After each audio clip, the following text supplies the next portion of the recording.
Isaías, gostaria de pedir aos irmãos que... Tá bom. Gostaria de pedir aos irmãos que apenas acompanhassem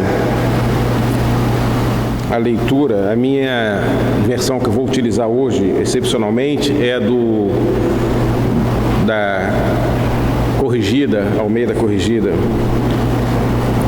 Isaías 64, versos de 1 a 9, que diz o seguinte: Ó, se fendesses os céus e descesses, e os montes se escoassem diante da tua face, como o fogo abrasador de fundição, fogo que faz ferver as águas, para fazeres notório o teu nome aos teus adversários, e assim as nações tremessem da tua presença.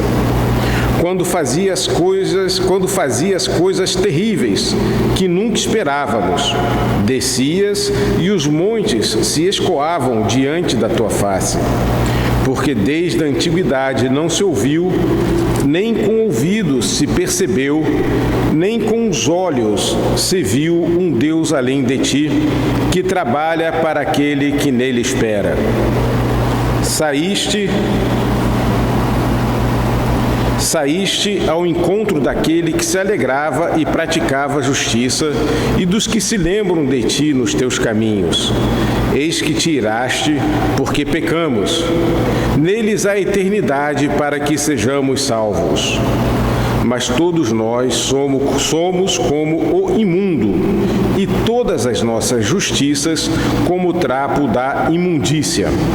E todos nós murchamos como a folha, e as nossas iniquidades como um vento nos arrebatam. E já ninguém há que invoque o teu nome, que se desperte e te detenhas, porque escondes de nós o teu rosto e nos fazes derreter por causa das nossas iniquidades. Mas agora, ó Senhor, Tu és nosso Pai, nós o barro, e Tu o nosso oleiro, e todos nós a obra das Tuas mãos. Não te enfureças tantos, ó Senhor, nem perpetuamente te lembres da iniquidade. Olha, pois, nós te pedimos, todos nós somos o Teu povo. Amém.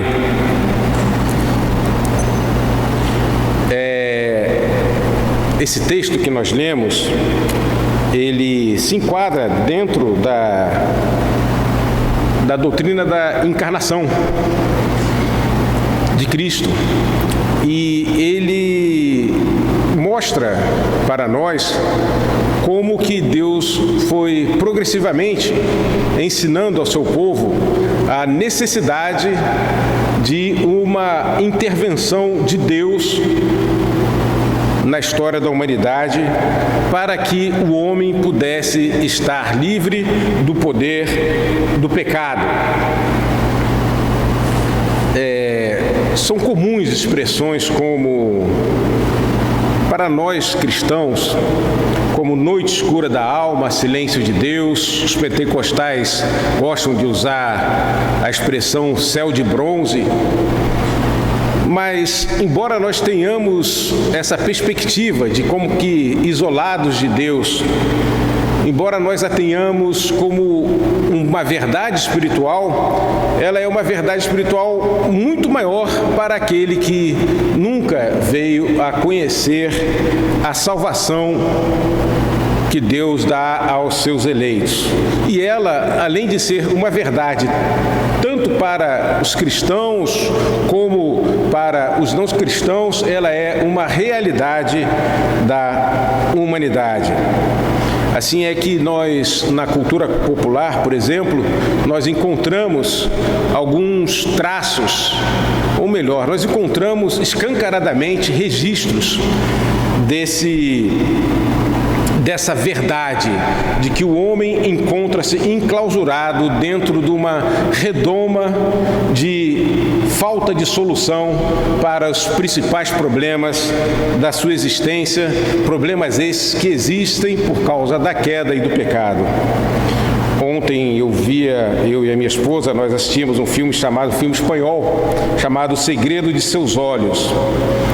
E o enredo, sem aqui correr o risco de dar algum spoiler, o enredo desse filme trata de situações não resolvidas do passado, em que o personagem principal, já na sua aposentadoria, tenta resolvê-las escrevendo um romance.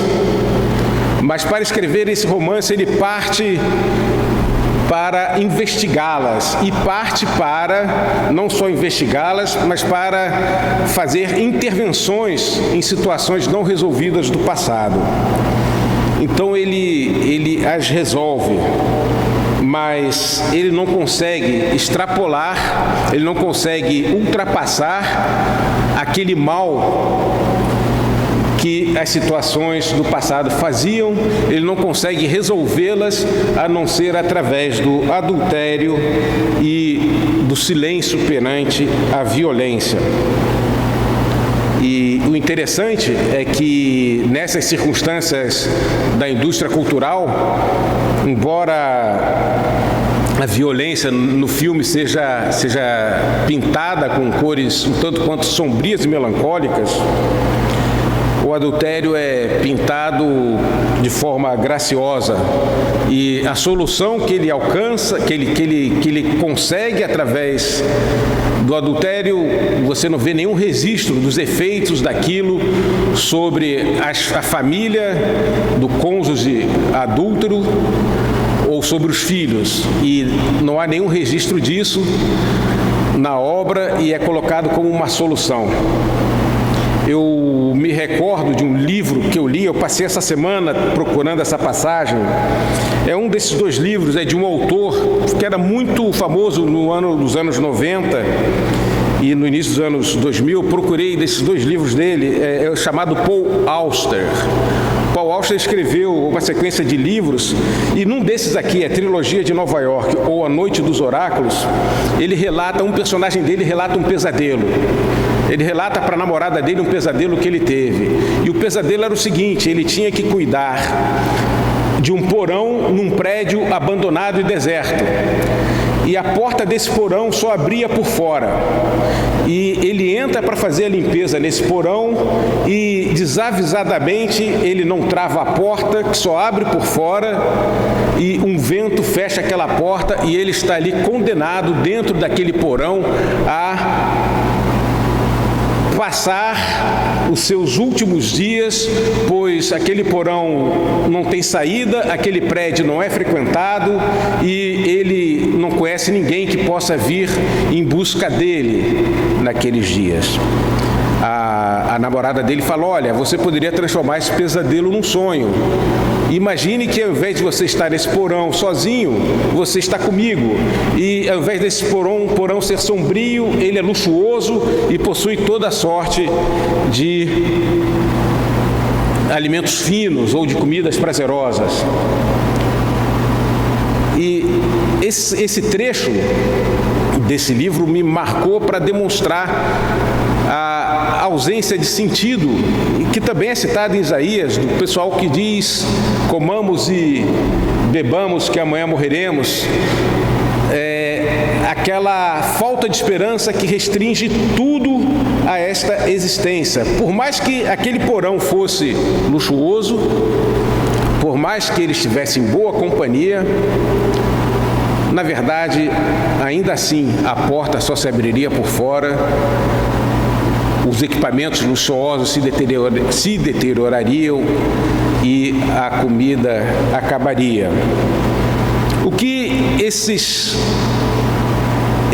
duas mensagens culturais citadas de um filme e de um livro revelam a incapacidade do homem resolver o seu problema existencial, que é fundamentalmente derivado do pecado. E é disso que o texto de Isaías nos fala. Ele fala da ausência de solução para as aflições terrenas, a não ser que Deus arrombe a porta, que Ele fenda os céus e Ele as traga por si próprio para nós, movido por sua misericórdia. o livro de Isaías, ele se divide em dois, como se fosse um Novo e um Antigo Testamento. A primeira parte, que vai do capítulo 1 até o capítulo 35, ela fala de um julgamento. E a segunda parte fala de uma promessa. A primeira parte fala de um julgamento com acusações, ais e sentenças. São essas principais características da primeira parte do livro de Isaías. E essas acusações e sentenças, elas são tanto contra os judeus como contra outras nações. Mas apesar de haver essas acusações e sentenças contra os povos, há também ali promessas de livramento e demonstrações amorosas de Deus, como quando ele relata o fracasso de quando Isaías relata o fracasso de Senaqueribe e o livramento de Ezequias e a cura de Ezequias. E também há ações de correção de Deus, como as advertências em relação a Ezequias, pela sua pouca diligência e pouca sabedoria ao expor o tesouro real e o tesouro do templo aos emissários da Babilônia. Nesse episódio, Ezequias expõe todo o tesouro dos judeus para os emissários do rei da Babilônia. E eles passam a conhecer os tesouros do templo, de ouro, e os tesouros do palácio. E é esse fato que desperta futuramente o registro que esses emissários babilônicos fizeram, que desperta o interesse de Nabucodonosor. Na segunda parte do livro de Isaías, que é a parte em que nós encontramos o texto sobre o qual trabalharemos hoje, fala-se do consolo das aflições com exercício de misericórdia. Deus fala de aflição. Aqui encontram-se orações pedindo misericórdia e existem promessas de consolo. Nessa parte do texto, nós vamos encontrar um predomínio do profeta falando a partir de Jerusalém, dando um indicativo de que é uma mensagem especificamente para a igreja. Nessa parte do texto, o julgamento prometido pela apostasia do povo já teria acontecido. E a desolação já estaria posta e perceptível para os judeus. Eles já estariam nesse momento, e é isso que caracteriza o texto que nós lemos, eles já estariam percebendo que estavam em miséria e aflição. Nessa parte do livro de Isaías, nós vamos encontrar referências à recuperação da função sacerdotal do povo de Deus entre as nações. A partir do capítulo 40, passando por aqui, sempre que se fala de restauração, refere-se a Israel e não a Judá. Esses dois elementos de função sacerdotal entre as nações e de uma referência a Israel e não a Judá, esses elementos, mais a referência, somados à referência histórica de que o julgamento, de que essas profecias se dão após a realização do julgamento, ou seja, após o retorno do exílio, fazem-nos crer que esse texto se refere não especificamente a um povo nacional, mas ao povo espiritual de Deus, isto é, à sua igreja, àquele povo que Deus chama para si. O que o texto nos informa então, meus irmãos, é que somente onde Deus reina pode-se encontrar a paz, a santidade e a bem-aventurança que acompanham a vinda do libertador predito. Esse Messias deveria efetuar a redenção do seu povo, não meramente do poder do pecado, mas assegurar-lhes o perdão do pecado e a reconciliação com Deus. Esse Messias faria que a verdadeira religião que ele traz dominasse até os confins da terra e que finalmente, através desse Messias aí prometido, haveria o completo triunfo do reino da luz sobre o reino das trevas. É nesse contexto da história da redenção que nós vamos encontrar o texto lido. Num momento em que as aflições são de tal maneira percebidas que aqueles que oram a Deus veem de maneira muito clara que não é a questão nacional, que não é a realização de certos ritos religiosos, que não vai ser o uso da ciência das nações que os circundam, que irá trazer a salvação para eles. Nesse contexto é feita essa oração, denominada por muitos como oração de misericórdia. Então, nos detendo nesse texto, nós vamos fazer a exposição dos seus versos, mas alterando apenas para fins didáticos a ordem deles. Comecemos pelo verso 6, que ele diz: mas todos nós somos como o imundo e todas as nossas justiças como trapo de imundícia. A referência aqui é muito clara. Trapo de imundícia, para alguns, vai ser aquela roupa que a mulher utilizava e sobre a qual caía o seu fluxo menstrual e que exigia, lá no livro de Levítico, exigia da mulher uma purificação contínua enquanto o tivesse, após tê-lo, e na sua vida enquanto tivesse esse fluxo. Ou poderia ser, conforme outros autores, não só a sua roupa sobre a qual caía, ou uma roupa caseira sobre a qual caía, uma roupa de cama, ou algum elemento têxtil da sua casa, mas um tecido apropriado para conter esse fluxo. De qualquer maneira, o que ele quer referir é algo contínuo e não um pecado específico. Ele quer referir uma podridão da natureza do homem, do ser humano. Algo que faz com que o ser humano cheire mal perante Deus. É esse o sentido do texto.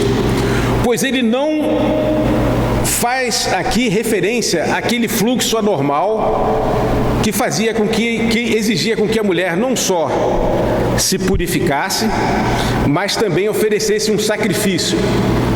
O que ele está usando aqui, ao referir-se a apenas um tipo desse fluxo, é que tanto as pessoas como o povo, quer dizer, o elemento humano, sem nenhum tipo de distinção, bastando apenas ser humano, ele espiritualmente produz apenas atos, fatos, pensamentos ou apetrechos que fedem perante Deus e que o impedem de receber a salvação de Deus. Calvino vem dizer o seguinte, que ao usar como tipo da incapacidade humana esse texto de Levítico, o profeta exige que todos os crentes confessem sua culpa e também que confessem a sua culpa com o sentido de de serem merecedores da justiça, mas que também, ainda que reclamem da severidade da punição que Deus aplica sobre eles, não devam culpar a Deus, mas eles fazem essas reclamações nas suas orações para mover Deus à compaixão.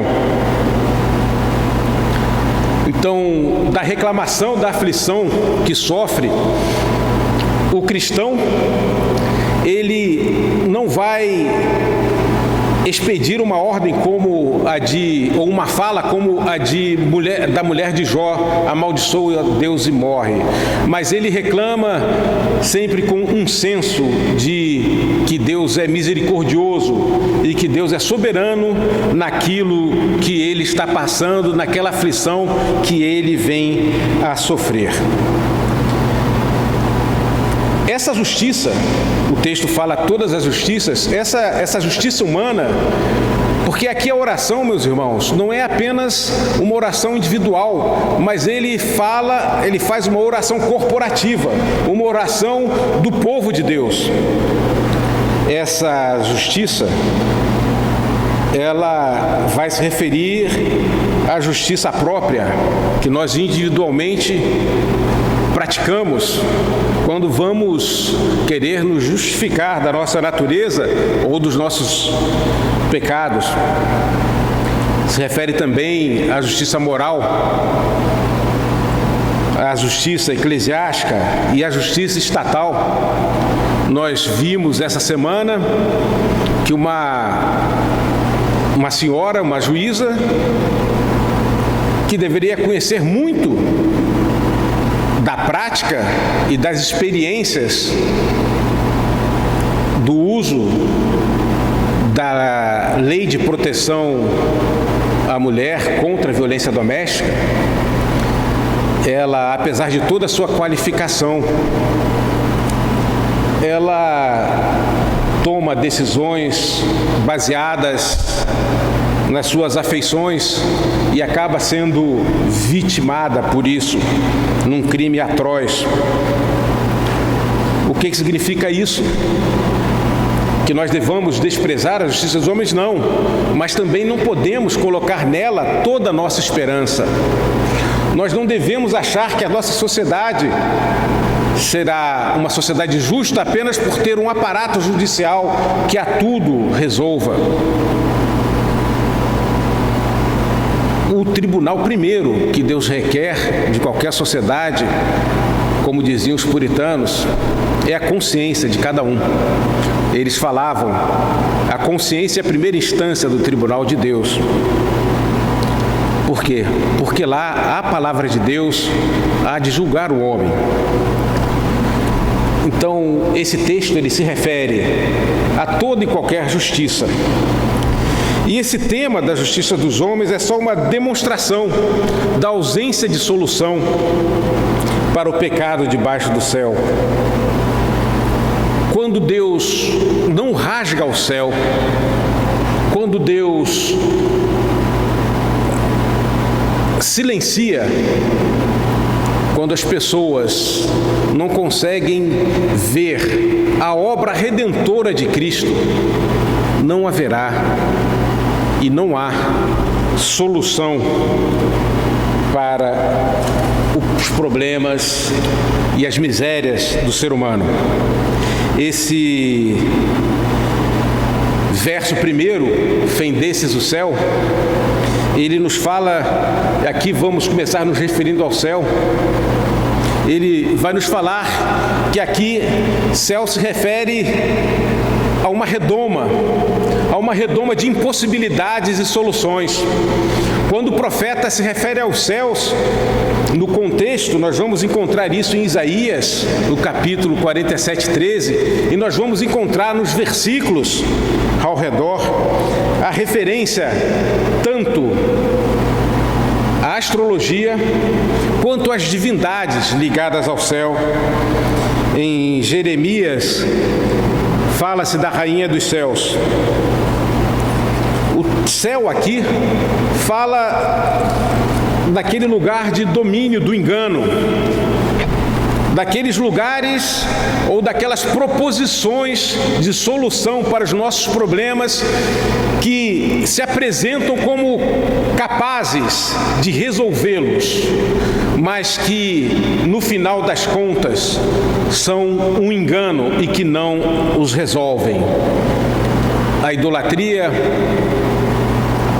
a astrologia, como citados no texto em que trabalhamos, ou até expedientes mais sofisticados, como as filosofias hedonistas, que pretendem nos prender a essa existência, ou como uma crença num Estado, uma idolatria estatal que venha nos trazer o paraíso na terra, ou até uma crença no mercado, que o mercado venha a tudo resolver.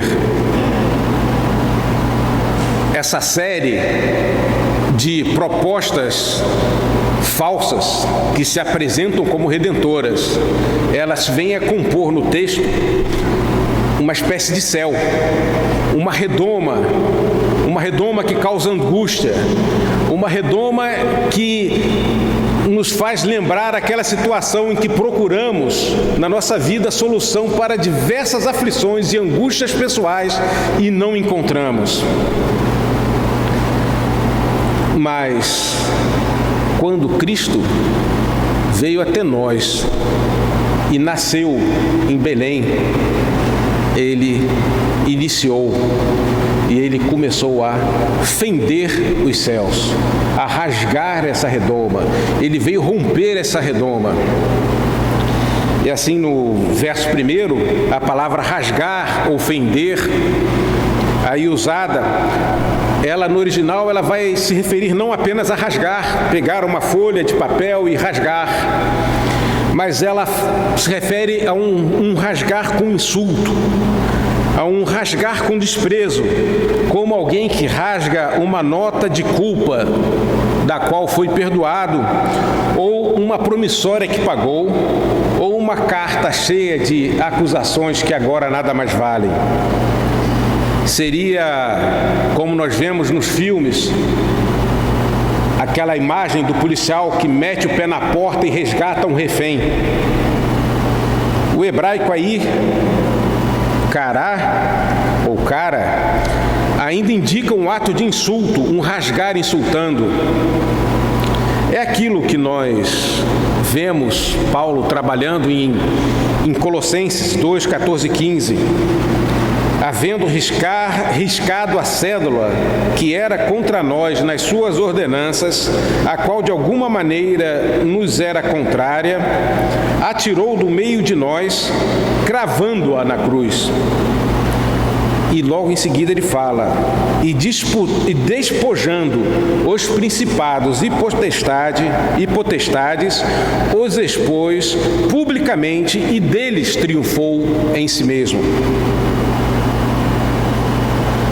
Também é dito o seguinte, eu creio que em Efésios, por isso diz, subindo ao alto, levou o cativo o cativeiro e deu dons, isso é, repartiu os despojos aos homens. É como que aquela série de saberes, aquela série de rudimentos, de saberes do homem que tiraram a esperança do homem, que causaram desilusões no homem, como se aquilo fossem despojos que essa redoma acumulava, aquelas felicidades que Deus havia criado ao homem no Éden, aquela comunhão que o homem tinha com Deus no Éden, aquela família estabelecida no Éden. É como se Deus, através de Cristo, tivesse dessa redoma tomado elas de volta e dado ao seu povo pela obra de Cristo. Nós vemos também referências semelhantes no Salmo 68, como ele fala Tu subiste ao alto, levaste cativo o cativeiro, recebeste dons para os homens e até para os rebeldes, para que o Senhor Deus habitasse entre eles. E ele se refere ao que ele faz nessa conquista de bens espirituais para a sua igreja.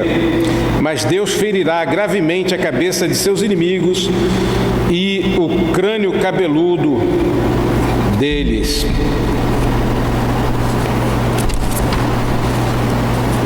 Essa é a obra de Cristo, que começa na sua encarnação, que nós celebramos em parte quando celebramos o Natal. É essa maravilhosa graça e misericórdia que faz com que o profeta diga nos versos 4 e 5: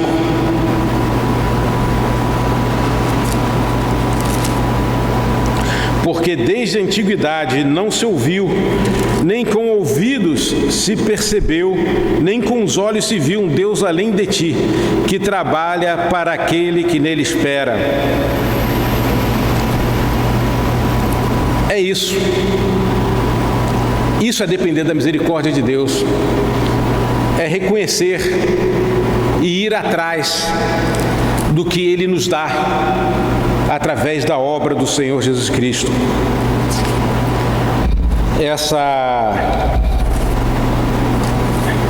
Esse texto aqui, ele nos faz verificar que não há nenhuma inovação nesse clamor. Eles pedem aqui pelo profeta, nessa oração que é uma oração corporativa do povo de Deus, eles pedem aqui que o Senhor tenha misericórdia deles, mas eles fazem isso com fundamento no que estava escrito nas escrituras do povo de Israel, nos relatos do Pentateuco, nos ensinos que eles haviam recebido. A misericórdia de Deus, ela não é invocada com base em inovação, mas ela é invocada com base na revelação de Deus ao seu povo no correr da história humana.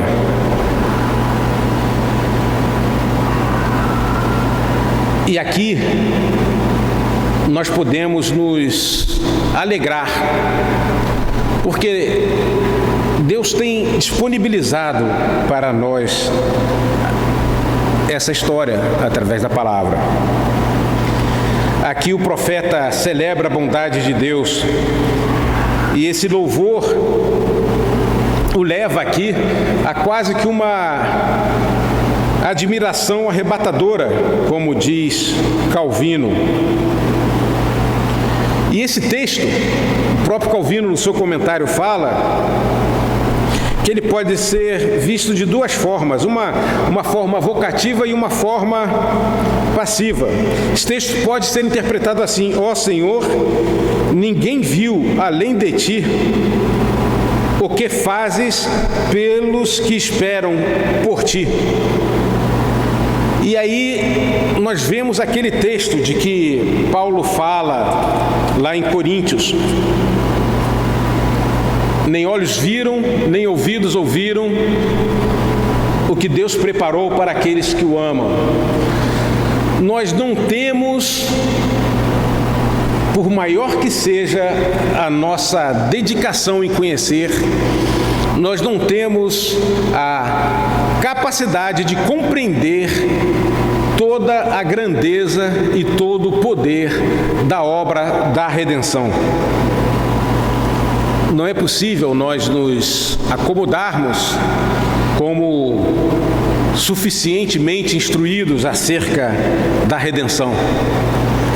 Quando nós mergulhamos na palavra, sempre vamos crescer no conhecimento, e esse conhecimento, necessariamente, pela grandeza dessa obra, tem que atingir a nossa afeição, de tal modo que nós nos comprometamos por inteiro com a obra redentora. E, por outro lado, esse texto também poderia ser interpretado: ninguém jamais viu ou ouviu falar de tal Deus. E aqui mostra a exclusividade de Deus, distinguindo-os do panteão dos deuses dos outros povos e do panteão das outras religiões. Esse verso, então, ele nos faz ver que há um povo para o qual Deus trabalhou, um povo que de algum modo teve em si, despertado por ele mesmo, esse Deus, o amor.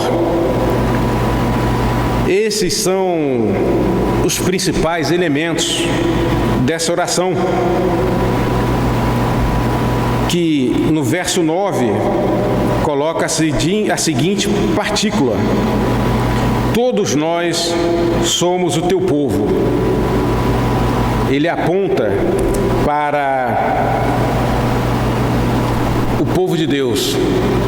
E aqui, o que compõe o povo de Deus não é a nacionalidade hebraica, judaica deles. O que compõe o povo de Deus aqui não vai ser o cumprimento ou não de rituais, mas o povo que ora aqui tem as seguintes características: ele reconhece a sua incapacidade, seja através da lei mosaica, de livrar-se do poder do pecado e das misérias que o pecado traz na vida pessoal de cada um deles, na vida social e nacional em que eles estão.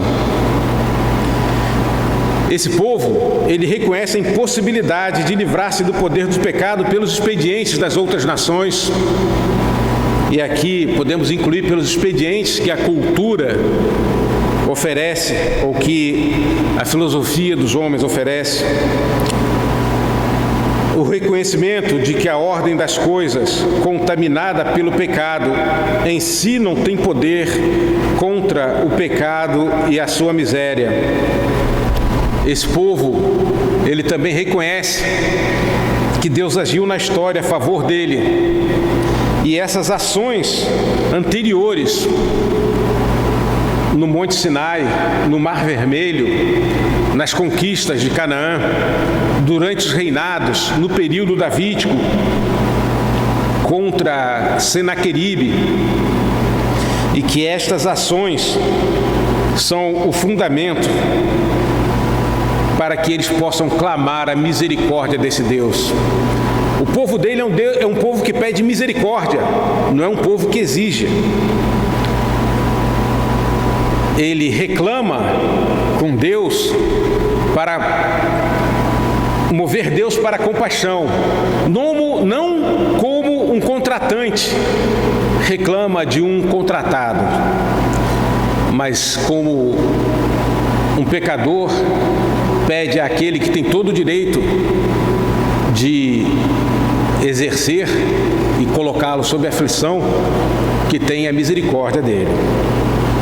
Esse reconhecimento é acompanhado de um sentimento de impotência e revolta contra tudo o que se apresenta como capaz de fazer o que só Deus faz.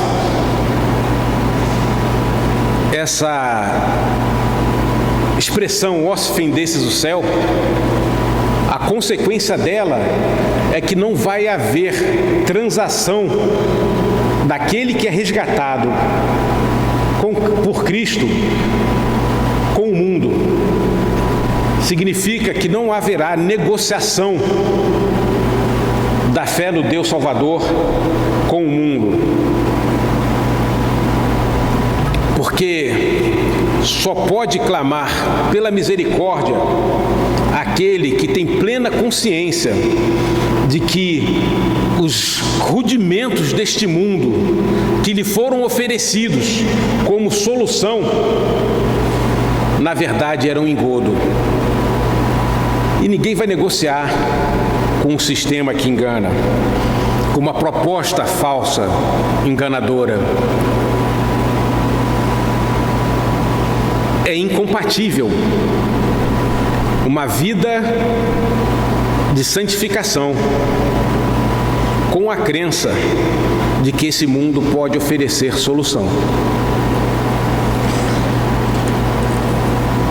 Esses que oram como o profeta Isaías, esses são o povo de Deus.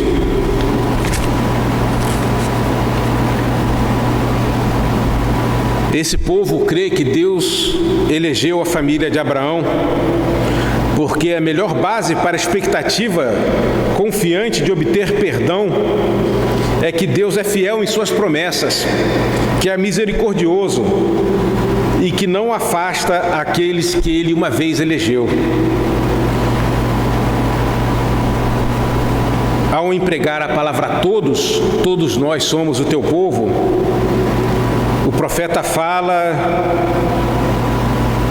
não de cada indivíduo, mas inclui todo o corpo da igreja. Embora a maior parte do povo de Deus, da igreja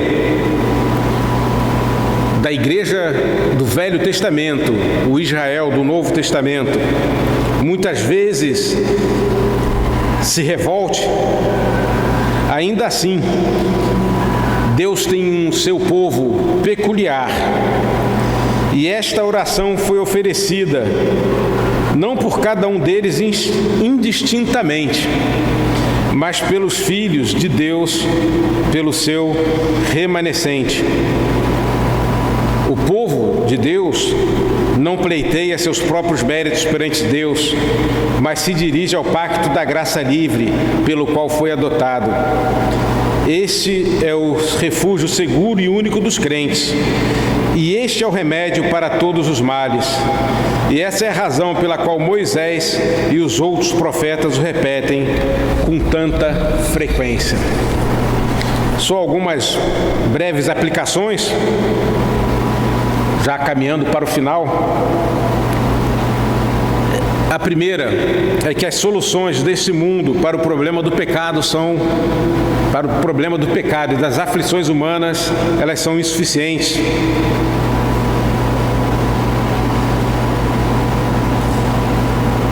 Desprezar a redoma da insuficiência humana para o bem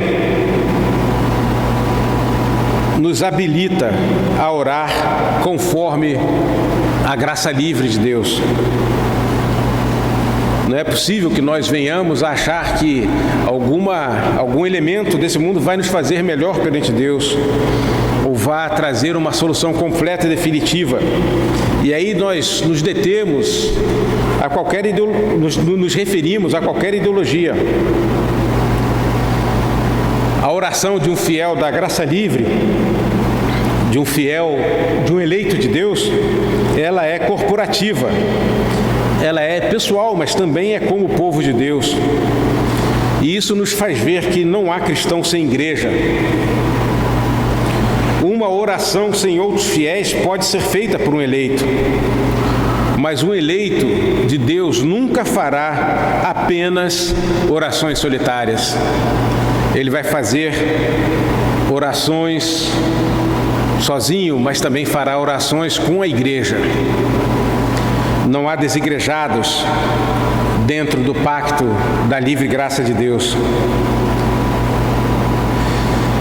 O povo de Deus não é de uma determinada nação, mas aqueles que, crendo em Cristo, reconhecem a sua própria inaptidão para resolver o problema do pecado e suas misérias. Nós vivemos numa época em que, na própria celebração do rompimento dessa redoma, através da encarnação de Cristo, nós vivemos numa época em que nela mesmo são lançados expedientes humanos para retirar da pessoa de Cristo a primazia e a realidade da salvação. Desse modo, o que eu gostaria de deixar para os irmãos é que vão se multiplicar, como sempre se multiplicaram, as propostas enganosas para que creiamos que há solução fora de Cristo. Mas se nós nos atermos a Cristo e sua obra, nós não seremos reféns e não sofreremos angústia de quem está preso, como de alguém que está preso num porão existencial sem saída. Naquele filme, eles buscam resolver o personagem que eu citei no início. O personagem principal busca resolver os seus problemas mal resolvidos, seus problemas existenciais, a necessidade de uma vingança e a cura de um amor não correspondido, mas ele só consegue criar mais problemas. A obra de Cristo não nos deixa presos. A soberba da vida faz pensar que nós mesmos podemos solucionar nossos problemas existenciais. Mas a obra de Cristo, ela demonstra que em Cristo nós temos a solução. Assim, se aquele personagem principal fosse um cristão, ele se lembraria do batismo dele e ele faria: olha, mataram o meu melhor amigo, e aqui vai um spoiler, a grande paixão da minha vida casou com outro, e aqui vai outro spoiler, mas aquele meu ódio e aquela minha paixão, quando eu fui batizado, morreu com o velho homem, porque foi para isso que Cristo veio, para não só nos libertar da redoma, mas para nos fazer novas criaturas. Amém? Terminar com uma oração? Posso terminar? Senhor Deus e Pai, somos gratos a Ti pela obra de Cristo, Pai, porque a Tua graça foi maravilhosa e surpreendente para nós. Oramos a Ti agradecidos e não temos palavras, não há como expressar tudo que Tu fizeste por nós, Pai.